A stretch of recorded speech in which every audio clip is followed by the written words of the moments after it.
Hey, let's start another interesting video in which you see a projectile that is fired into the air explodes. At what position it explodes, it's not mentioned. It splits into two equal halves, right, of equal mass that hit the ground at the same time. Okay, so if the projectile had not exploded, it would have landed at point X. Okay, so let's see. So, for example, if it was thrown with some initial velocity v0, so you know it will make an elliptical path. If it would not explode, then what would happen? It will hit at that point. So this is a point, according to the question, is X. So the horizontal distance from the launch point to the point where it falls on the ground is written as R according to the question. Now what happens if this explosive material explodes? What happens? One of the halves lands at point Y, which is at a distance 2r, which means that in the next diagram, let's imagine if it explodes somewhere at this point,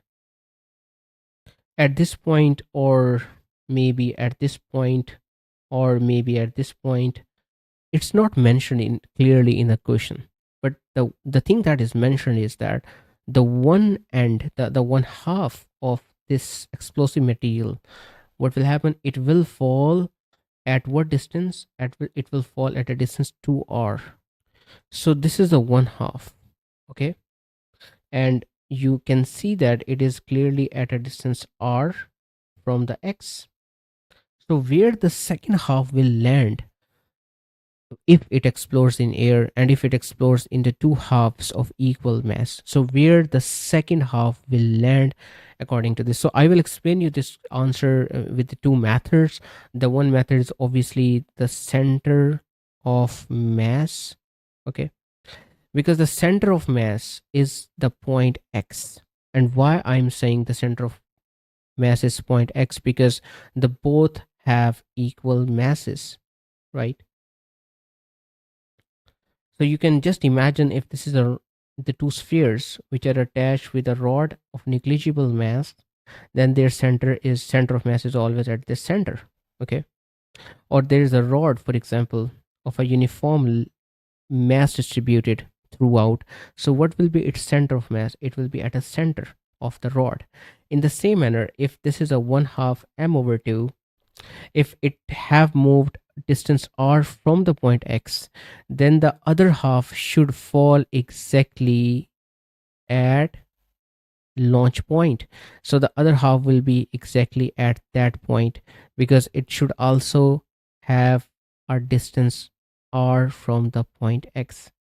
Okay, because both will have the same distances, so r and r. So I hope you understand that the second half will fall exactly on a launch point. So according to this, the right answer is at the launch point. So dear students, the second method is actually the we will understand it from the force and momentum relation. Okay, and you know that the force is equals to the change in momentum, right?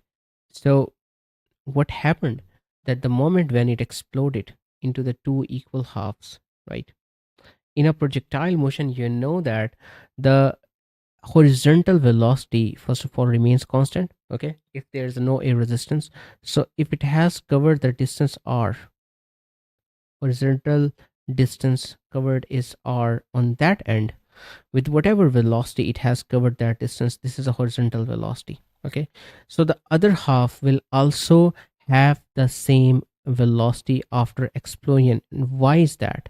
The reason for this is, as you know, that the force exerted 1 on 2, the first half on the second half, is equals to the negative of force on the 2 on 1. In the same manner, their momentum changes are also equal, and in the same manner their velocity changes are also equal, right? Like the velocity change of the one is equal to the velocity change of two. So the point is that The after explosion they will have a same initial velocity horizontal with which they both will cover the same horizontal distance. So if it has covered the r, then it should also cover the distance r because it also have the same horizontal velocity. And you know very well that the delta x is equals to vx0 times t plus 1 over 2 ax is 0 times t square.